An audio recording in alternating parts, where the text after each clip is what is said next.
ሁለተኛ ቀን በሶስተኛ ቀን ብሩ አየሁት። ከዛ ባንክ ቤት እጅ ስጠይቅ ምንድነው ይሄ ሁሉ ገንዘብ አለ እንዴ ያለ። ምንድነው ይሄ ከቁጥር በላይ ነው እኛ አንችልም፣ ቴሌብር ላይ ነው የገባል። እዛ ጋም ሲሄድ ይሄ ሁሉ ችለን አንሰራም፣ ኮኔክሽን እስከሚመጣ ድረስ ጠብቅ ብሎ የጠበቁ ነው።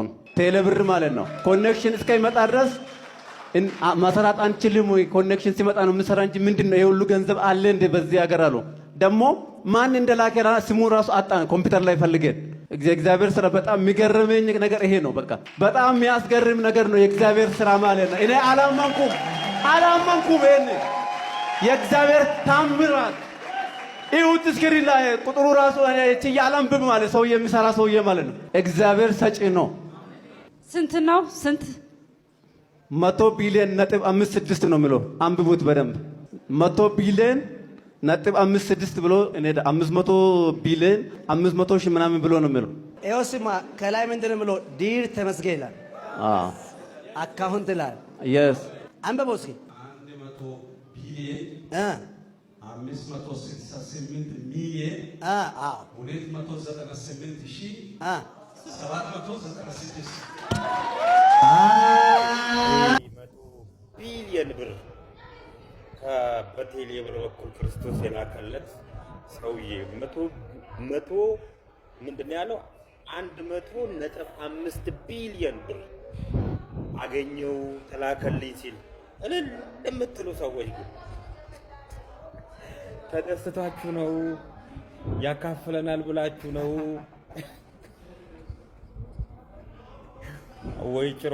ጭሮ በቃ እኛ ምንም አናቅም፣ ምንም ማናቅ። እንዴት ነው የምታየን አንተ? በቃ አርዳሃል፣ ደርዳሃል። ሲጀምር ክርስቶስ 100 ቢሊዮን ብር የለውም። ክርስቶስ ለሰዎች እንኩ ብሎ በትራንዛክሽን 5 ሳንቲም ሰጥቶ ማያቅም፣ አይሰጥም። የሚሰጠው ሜቢ ገንዘብ የምታገኝበትን መንገድ ሊያመቻችልህ ይችላል፣ ግንዛቤ ሊሰጥ ይችላል፣ ልቦና ሊሰጥ ይችላል። 100 ቢሊዮን የለውም ክርስቶስ። እውነቴን ነው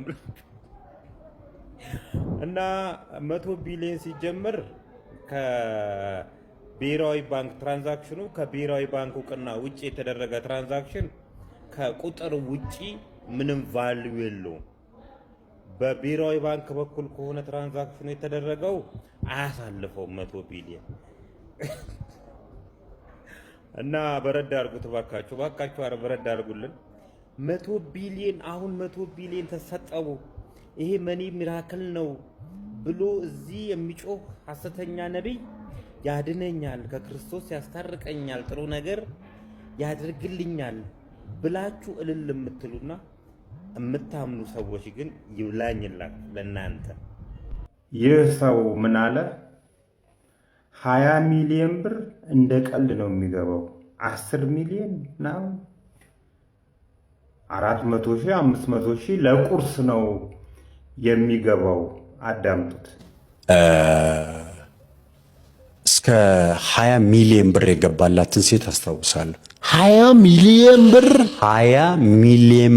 10 ሚሊዮን ብር እነዚህ 400 ሺህ 500 ሺህ ኦልሬዲ እነሱ ዝም ብሎ የሚገቡ ናቸው። ባይዘው ጧት የሚገቡ ዝም ብሎ ለቁርስ ለራት ምናምን የሚገባላቸው ናቸው።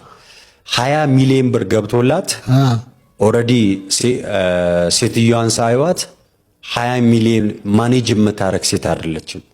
እና ይሄ ነገር መጣራት አለበት ተብላ ድጋሚ ቸርች መጣች። አካውንቴ ላይ 20 ሚሊዮን ብር ገባለች። እንደውም የገባልኝ 20 ሺህ ብር መስሎኝ ነበር ቁጥር ስለማላቅ። ወዳጆቼን ስጠይቅ ደነገጡ። ከየት ነው የመጣው አይታወቅም ገንዘቡ። ኦልሬዲ ሚራክል ማለት ምን ማለት ነው በአማርኛ? እንግዲህ እንደዚህ ያለው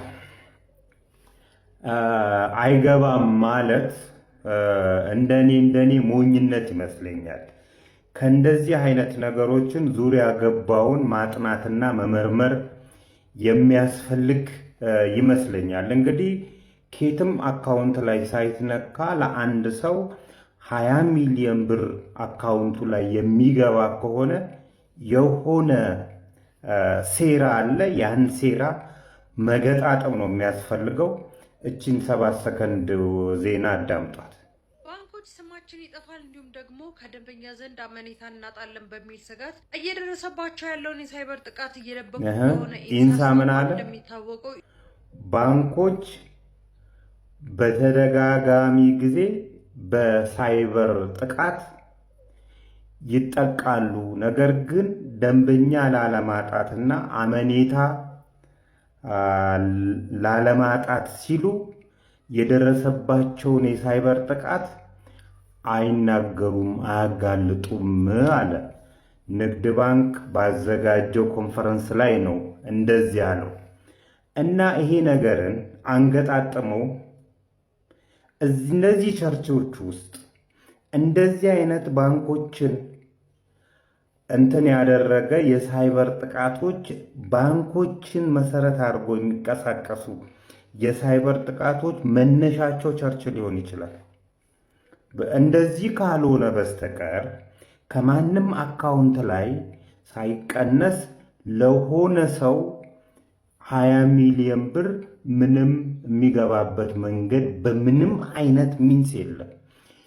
ግድ የላችሁም ይሄን ቦታን ፈትሸው ለምን ምን ሊሆን ይችላል የሚል ጥያቄ ስለማናነሳና የሚመረምሩትም የህግ አካላት እነዚህ ሰዎች ምን እያሉ ነው? እየቀለዱ ነው።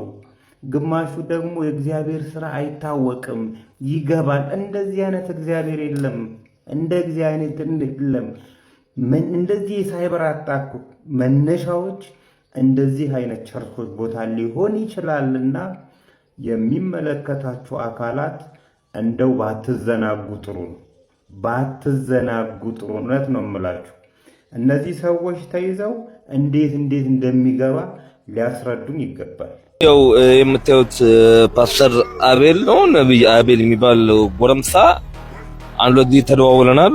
ያለውን ነገር ለማስተካከል ቃል ገብቶ ነበረ በራሱ ሚዲያ ሆነ ለምንም ነገሮችን ለማስተካከል እስካሁን ድረስ ምንም ያየሁት ነገር የለም።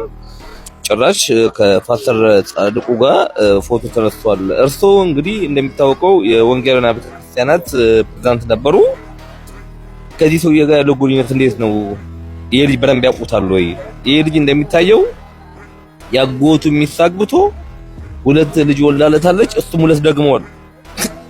4 ያጎት ልጅና እንዴ ነው በቃ ተዛምዷል ነው የምልህ። ካጎቱ ጋር ተዛምዷል ዞሮ ነው የምልህ በደምና በስጋ እና ፓስተር ጻድቁ እንዴት ነው ይሄን ነገር የሚያዩት? ከወንጌላውያን አማኞች ቤተክርስቲያን ጋር አይጋጭም ወይ? ጭራሽ ይሄ ሰውዬ ደግሞ ምዕመን እኮ አይደለም እኮ ነብይ ነው የጸጋ አለብኝ ነው የሚለው። እኔ ደግሞ አይደለም ጥንቆላ ነው የምለው። ሼር ኮፒ ሊንክ ሪፖስት ያደርጋችሁ አድርሱለት። ገባ? አንተ ላጎት የሚሳል ተመለስክ ለማን ተመለሳለህ ብለህ አናምንም። አሁን ላይ ደግሞ የቤተክርስቲያን መሪ ነህ። እሱ ብቻ አይደለም ጸጋ አለኝ ብለህ ነው ትንቢት ሁሉ ሰይጣን ታስጨዋለህ። ትልቁ ሰይጣን እኮ ራስህ ሰይጣኑ አንተ ነህ እኮ። ሰይጣኑ አንተ ነህ። ካንተ በላይ ሰይጣን የለም። መጮህ ያለብህ አንተ ነህ። እና ፓስተር ጻድቁ ሲመልስ እንፈልጋለን ከእርሶም ከያው ስግጥ ብሎ ፎቶ ተነስቷል። 2 ጎረምሳ ያኛው ደግሞ አባቱ ነኝ ባይ ነው መንፈሳዊ አባት ባላቱ የተቆረጠ እና የሰው ሚስት የሚቀሙ ሰዎች ናቸው ተከበዋል እያልኩት ነው ፓስተር ጻድቁ። አመሰግናለሁ።